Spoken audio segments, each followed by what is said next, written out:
Surekha YouTube channel వీక్షకులకు శుభోదయం. మనం ఇంతకుముందు ఒకసారి అనుకోని అతిథి అని చెప్పి ఒక చెట్టును చూసాం కదా. ఇవి కూడా అవేనండి. అనుకోని అతిథుల్లాగే వచ్చారు. కానీ ఈ చాలా వచ్చాయి. నేను కొన్ని తీసేసాను అనమాట.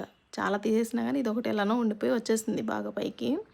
ఇవి కాయలు కాస్తున్నాయండి. ఏం కాయలు అనేది తెలియట్లేదు. ఈ చెట్టు చూస్తే ఏమో దోస చెట్టులాగా లేదు, కాయ చూస్తే ఏమో దోసకాయలాగే అనిపిస్తుంది. ఇక్కడ ఒకటి, ఇక్కడ ఒకటి, 2 చెట్లు ఉన్నాయి. ఆ 2 చెట్లు కూడా ఒకేలాగా ఉన్నాయి చూడ్డానికి. చెట్టు చూడ్డానికి నాకు దోస చెట్టులాగా అనిపిస్తోంది. కానీ దోస కాయలు కాదు. ఒకసారేమో ఇది ఉంటుంది కదా మనకి సొరకాయ ఆకులాగా అనిపిస్తోంది. సొరకాయ అయితే పొడవుగా వస్తుంది కదా.